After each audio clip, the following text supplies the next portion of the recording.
We live outside Mulati Wildlife Services, where we are told that over 200 wild animals died earlier this week when a raging blaze, in fact, started here in these bomas. We understand that these animals were coming from different lines and were destined for auction, which was set on Saturday. But with me here, I'm with the owner of the bomas, Gustav Strydom, to talk more about this incident, what really transpired, how many animals died, and how that affected his business. Strydom, thank you so much once more for your time. You're welcome.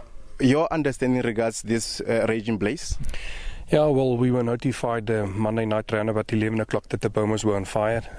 We were here within 2 minutes. I mean, we just sleep 100 meters away from here, but the bomas were, the whole bomas in total were on fire at that stage. There wasn't much we could have done. We've tried to save some animals. We've managed some zebras in the front. Here at my back was ostriches and some wildebeest as well, two different lots. We've managed to save them, but the rest of the doors were just too hot. You couldn't manage to open it. It was the flames were just too high, and it was too dangerous to enter the property. And were you able to determine the cause of this fire and how many animals were affected in this? Well, obviously we're quite aware of the cost involved for the bomas that initially it costed us. So it's going to be in the vicinity of 8 million to rebuild the bomas, including the loss of the animals that were here. And I was coming there to quantify the loss. In fact, you're saying the number of animals that were lost here were over 200. You say the monies that were lost was over 8 million? Yes, it's close to R1 million of animals that was lost here. Luckily, it wasn't the whole auctions animals. Most of the animals were destination for today. We only started on Monday, but most of the animals were arriving today.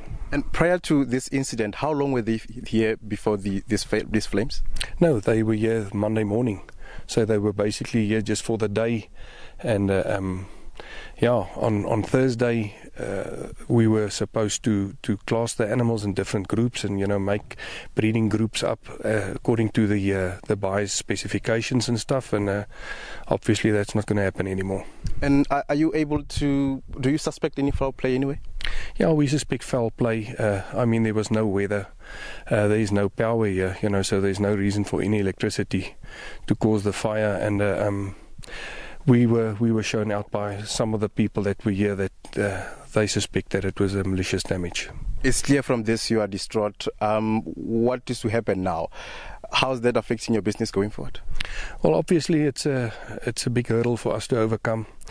To work without bomas for the season is going to be difficult, but the support we've received from our competition are very willing to assist us making use of their bomas, just to sort animals, maybe make animals stand over so we can get them to our clients. But it's difficult, it's not easy working without the bomas.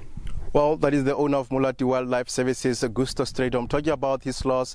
A devastated man. You can see from his words, his face. He's a man that has lost so much, including his business. Of course, he was talking about some of his clients that have also been affected by these raging flames. But police have confirmed that they are investigating a case of arson, and they'll also be casting their net wide to see what caused this. In fact, they're also talking about the documentation where these animals were coming from, where were they destined to, and that we leave it here back to you in studio.